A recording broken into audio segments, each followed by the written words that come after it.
That was not a large applause. Start again.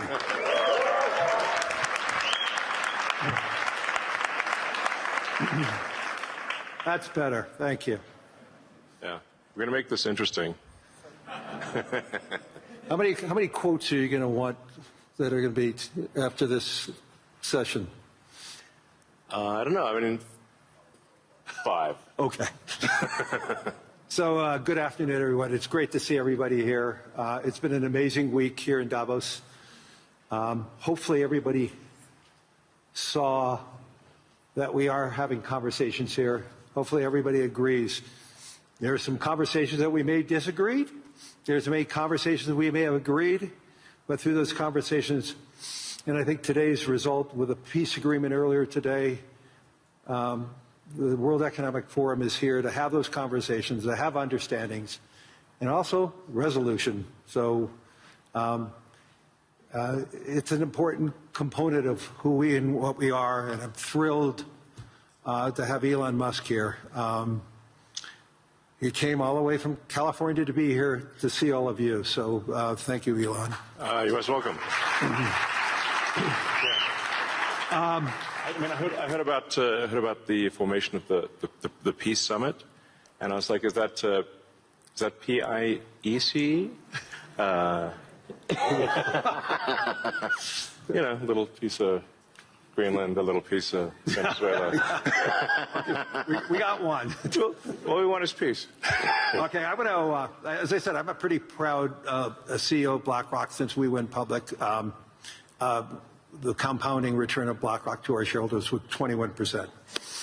Since Elon took Tesla public, his compounded return is 43%.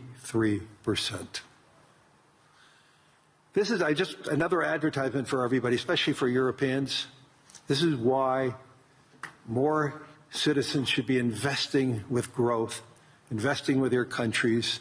Imagine if a lot of pension funds invested with Elon when Tesla went public, and how much return would all the pension funds that invested side by side with Elon and the growth. So a spectacular return. There's very few companies.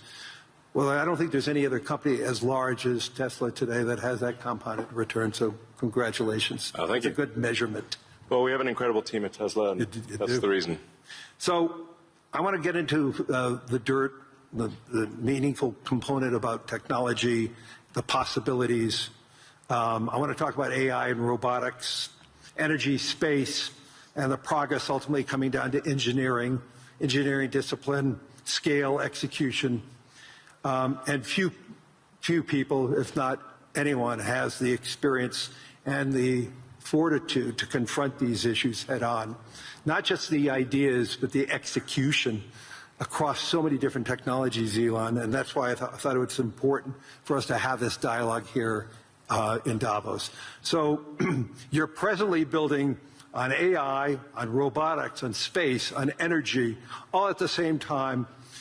When you look across those efforts, what do they have in common from an engineering standpoint? Well, they're all very difficult technology challenges, but the overall goal of my companies is to maximize the future of civilization, like basically maximize the probability that civilization has a great future, and to expand consciousness beyond Earth. So if you take SpaceX, for example, that SpaceX is about advancing rocket technology to the point where we can extend life and consciousness beyond Earth, to the moon, to Mars, eventually to other star systems. And I think we should always view consciousness, life as we know it, as precarious and delicate, because to the best of our knowledge, we don't know of life anywhere else. You know, I'm often asked, are there aliens among us? And I'll say that I am one, but or you're from the future. They don't believe me. Okay. But I think if anyone would know if there are aliens among us, it would be me. We have 9,000 satellites up there, And not once have we had to maneuver around an alien spaceship. So I'm like, I don't know. Bottom line is, I think we need to assume that life and consciousness is extremely rare, and it might only be us.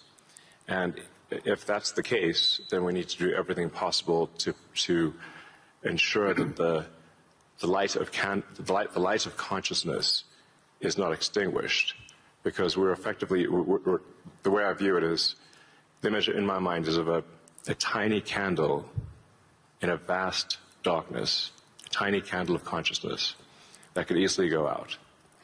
And that's why it's important to make life multiplanetary, such that if there is a natural disaster or a man-made disaster on Earth, that consciousness continues. That's the purpose of SpaceX. Tesla is obviously about sustainable technology, and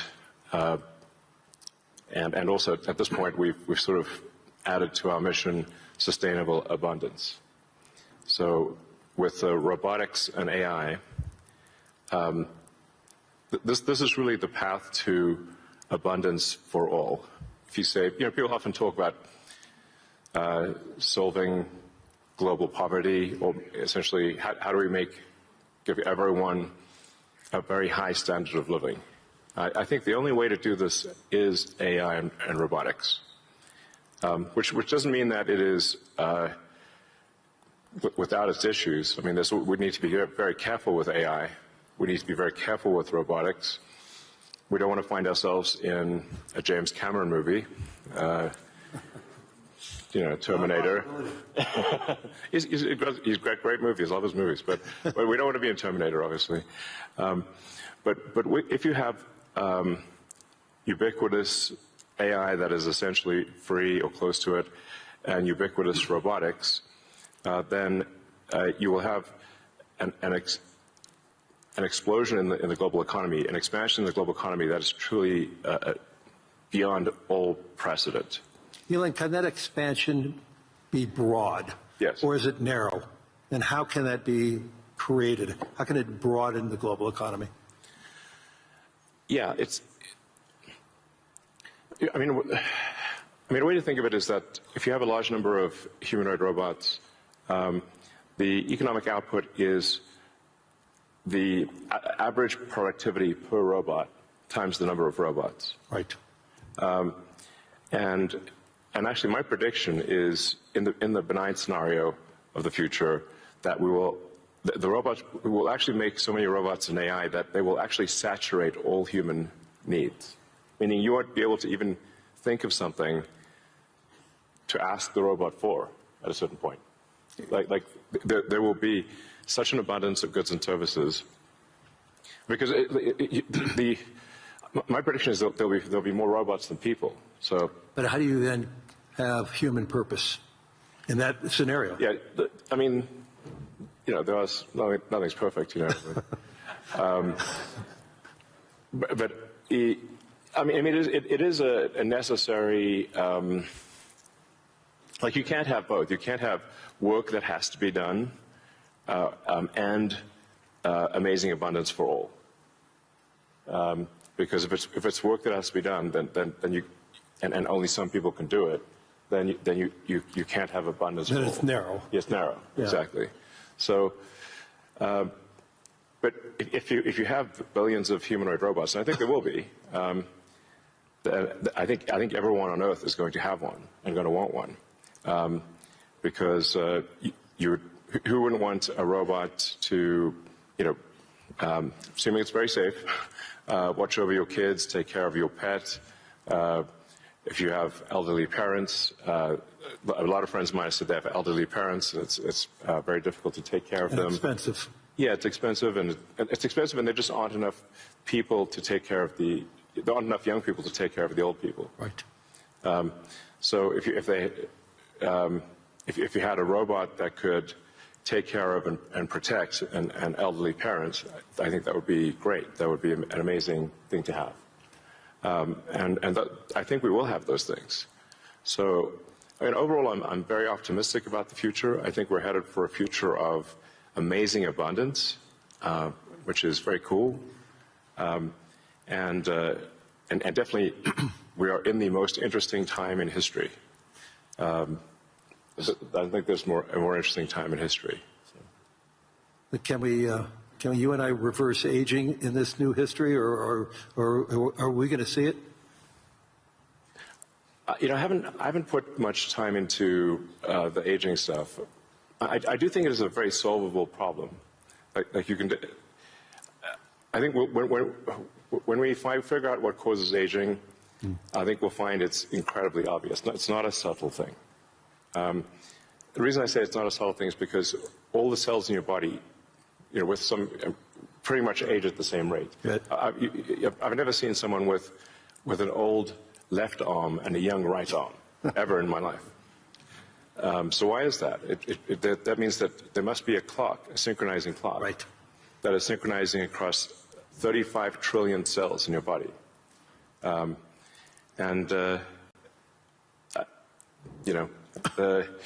There is some benefit to death, by the way. It's like there's a reason why we don't actually have a longer lifespan, because if people do live forever for a very long time, I think there's some risk of an ossification of society, of things just getting kind of locked in place, it just may become stultifying, just not lack vibrancy. But that said, do I think we'll figure out ways to extend life and maybe even reverse aging? I think that's highly likely. I'm looking forward to that. Yeah. In the future that you talk about, the AI models, autonomous machines, rockets, depends on massive increases in compute, massive increases in energy, expensive energy, manufacturing scale. What are the bottlenecks to get there? And then, once again, with all that expenditures, again, how can we make sure that it's broad and not narrow?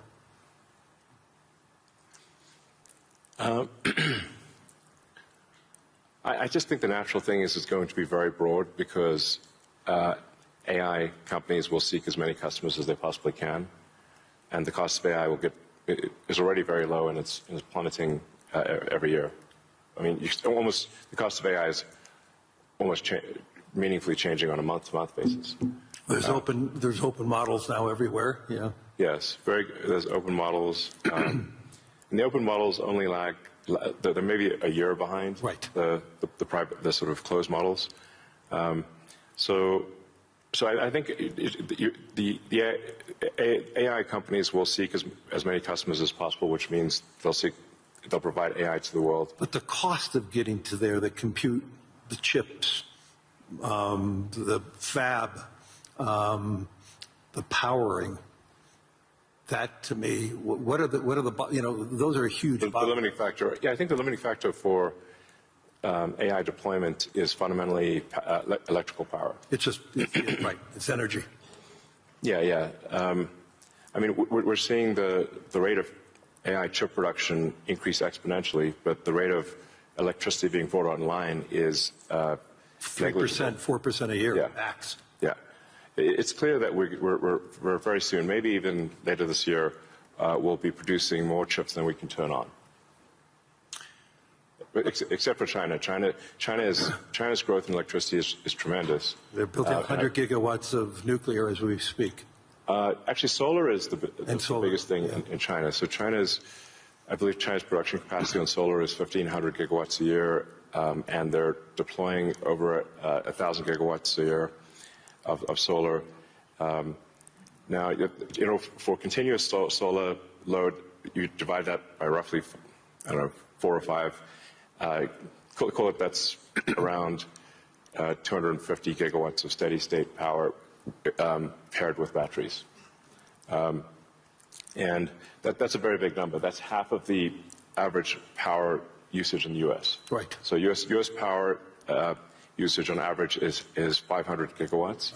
China, just in solar, in solar that can provide steady-state power, and batteries can do half of the U.S. electricity output per year just with solar. Solar is by far the biggest source of energy. And actually, when you look beyond, or even on Earth, but certainly beyond Earth, the sun rounds up to 100% of all energy. This is an important thing to consider. So the sun is 99.8% of the mass of the solar system. Jupiter is about 0.1%, and everything else is miscellaneous. Now, even if you were to burn Jupiter in a thermonuclear reactor, the amount of energy produced by the sun would still round up to 100%, because Jupiter is only 0.1%. If you teleported 3 more Jupiters into our solar system, and burnt 3 more Jupiters and everything else in the solar system, the sun's energy would still round up to 100%. So it's really all about the sun. And that's why one of the things we'll be doing with SpaceX within a few years is launching solar-powered AI satellites. Right. Because the space is really the source of immense power, and then you don't need to take up any room on Earth. There's so much room in space, and you can scale to enormous. I mean, you can scale to, I think, ultimately hundreds of terawatts a year. You and I have had these conversations before, but why don't you tell the audience what would it take for the United States, and what type of geography would it take to have that solar field to electrify the United States? And then let me ask a question, why aren't we doing it? Yeah, so, I mean, I guess a rough way to think about it is 100 miles by 100 miles, or call it, I don't know, 160 kilometers by 160 kilometers of solar is enough to power the entire United States. So the 100 mile by 100 mile area is, I mean, you could take basically a small corner of Utah, Nevada, New Mexico. Obviously, you wouldn't want it all in one place, but it is a very small percentage of the area of the U.S. to generate all of the electricity that the U.S. uses. And the same is true, actually, I mean, for Europe. You could take a small, you could take relatively unpopulated areas of, say, Spain and Sicily, and generate all of the electricity power that Europe needs. So why don't you think that there's a movement towards that here and in the United States? Well, there is. As it is in China. Well, unfortunately, in the U.S., the tariff barriers for solar are extremely high, and that makes the economics of deploying solar so artificially high, because China makes almost all the solar, What would it take for Europe or the U.S. to build it commercially, if it's that scale? Yeah, I think. Well, I can tell you what we're going to do, SpaceX and Tesla is we're building up large-scale solar. Right. So the SpaceX and Tesla teams both separately are working to build to 100 gigawatts a year of solar power in the U.S., of manufactured solar power. That'll probably take us, I don't know, about 3 years or something. But these are pretty big numbers. Mm-hmm. I'd encourage others to do the same.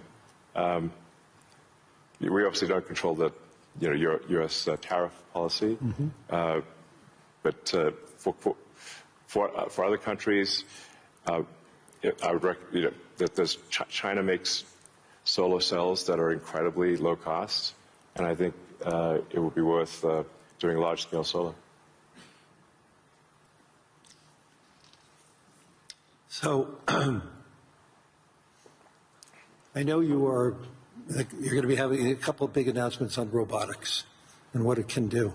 I mean, when I went to the factory, you showed me those robots. Yeah. How quickly, you talked about the billions of robots, but how quickly can they be deployed in a manufacturing setting? How quickly can they be utilized and be functional and create that abundance that you talked about?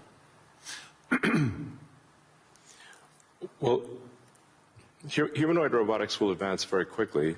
I think we do have some of the Tesla Optimus robots doing simple tasks in the factory. We expect probably later this year. By the end of this year, I think they'll be doing more complex tasks, but still deployed in an industrial environment. And probably sometime next year, I'd say that by the end of next year, I think would be selling humanoid robots to the public. That's when we are confident that it's very high reliability, very high safety, and the range of functionality is also very high. You can basically ask it to do anything you'd like. You're already seeing that in Tesla cars. The software changes that you're doing, and what is it? Yeah. Every quarter now, a software change that upgrades the ability of the robot within the car. Yes, the Tesla full self-driving software, we update it sometimes once a week.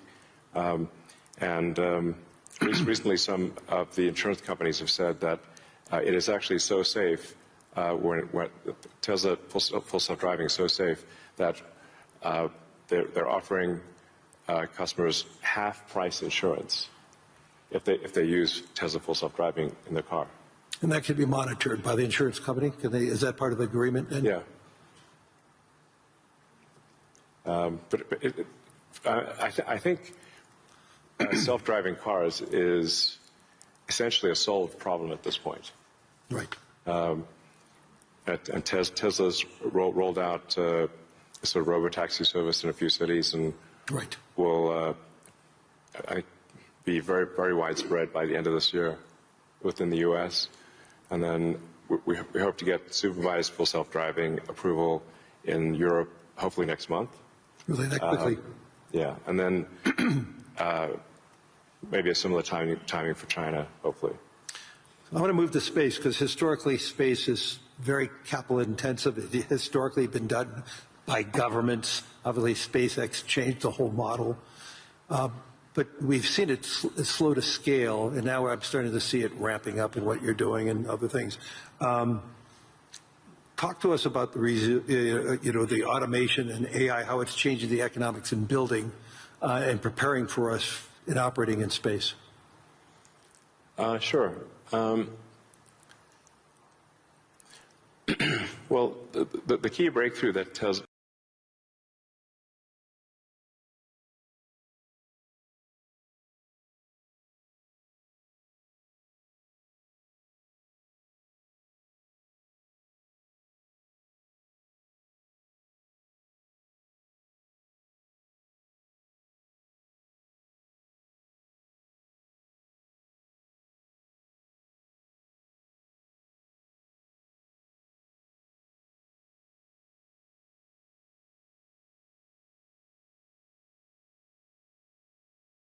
That's right. The major breakthrough that SpaceX is hoping to achieve this year is full reusability.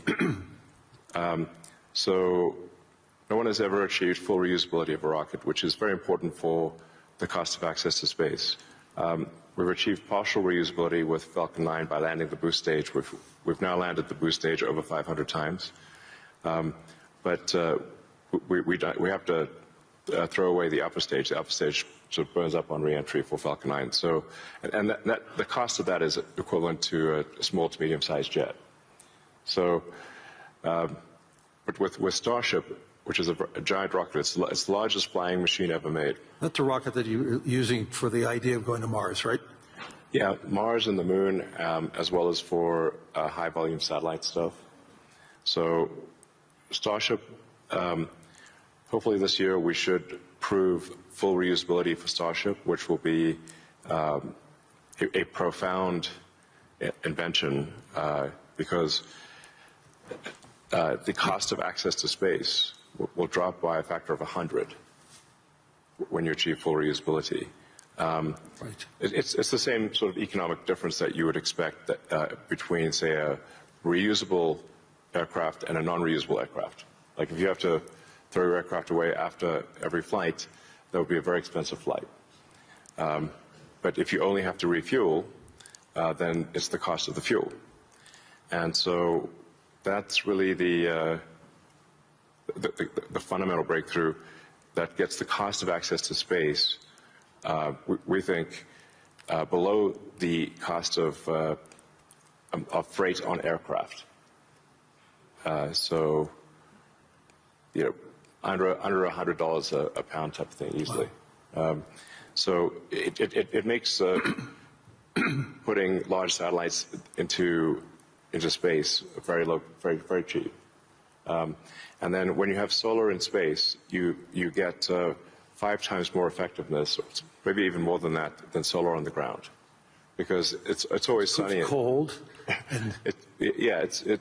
It's always sunny, so you don't have a day-night cycle or seasonality or weather, and you get about 30% more power in space because you don't have atmospheric attenuation of the power. Right.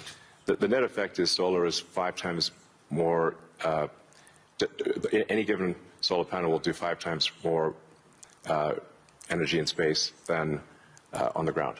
Is there any capacity in doing that and then taking that power and bringing it back to Earth? Is there any way of doing that, or you're just taking that power and utilizing it for the needs, like building AI data centers in space? I think the case, it's a no-brainer for building solar-powered AI data centers in space, because as you mentioned, it's also very cold in space. If you're in the shadow, then it's very cold in space, just 3 degrees Kelvin. So you just have solar panels facing the sun, and then a radiator that's pointed away from the sun, so it has no sun incidence, and then it's just cooling. It's a very efficient cooling system. So net effect is that the lowest cost place to put AI will be space, and that'll be true within 2 years. Maybe 3 at the latest. Wow. So looking 10 or 20 years out, how would you describe success with AI or space technology, and where do you see it? Are you more certain what's going to happen in the next 3 years or 5 or 10? I don't know what's going to happen in 10 years, but the rate at which AI is progressing, I think we might have AI that is smarter than any human by the end of this year, and I would say no later than next year. Wow. And then probably by 2030 or 2031, call it 5 years from now, AI will be smarter than all of humanity collectively. We only have a number of minutes left, but I want to humanize you for a second. So there's no speculation that you're about peace. Right. I want to. I would frame this question by: you are the most successful entrepreneur, industrialist in the 21st century, maybe beyond. I want to really get this. What inspired you? Who's inspired you? What was the foundation of your curiosity? And importantly, was there an aha moment, an epiphany at any time in your life and career? Well, as a kid, I read a lot of science fiction, sci-fi, fantasy books. Yeah, we talked about that. And comic books, and I always liked technology. I didn't expect to be where I am today. This seems incredibly implausible. But I was inspired by reading about books about the future, about science fiction, and I guess I want to make science fiction not fiction forever. At some point, turn science fiction to science fact, we want to have like Starfleet and Star Trek, really for real, like where we actually have giant spaceships traveling through space, going to other planets, traveling to other star systems. I'm just interested if I could be beamed up to go back to New York. I'd like to just be beamed back to New York instead of flying. Yeah. Talking about Star Trek. No, I guess my essential, what I would call the philosophy of curiosity. I'd like to understand the meaning of life, is the standard model of physics correct regarding the beginning of life, beginning of existence, and the end of the universe? What questions do we not know to ask that we should ask? And AI will help us with these things. So I'm just trying to understand, how do we get here? What's going on? What's real? Are there aliens? Maybe there are. And if we've got spaceships that are traveling to other star systems, we may encounter aliens, or we may find many long dead alien civilizations. But I just want to know what's going on. I'm curious about the universe, and that's my philosophy. Do you see yourself ever going to Mars in your lifetime? Yeah, I mean, I would say, like, That's a long commitment. I've been asked. Isn't that 3 years each way? It's 6 months. 6 months, that's all it is? Yeah, 6 months, but the planets only align every 2 years. Okay. So, yeah, I've been asked a few times, like, do I want to, die on Mars? And I'm like, yes, but just not on impact.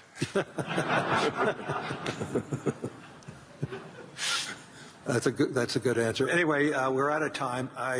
Hopefully everybody enjoyed this. I mean, there's so many myths around Elon Musk. I could tell you he's a great friend, and I constantly learn so much from him. And I'm totally inspired by what he has done. I've been inspired who he is, and I'm totally inspired by his vision of the future. And I don't think it's such a bad future, and I agree with his optimism. So, Elon, thank you. Any last words?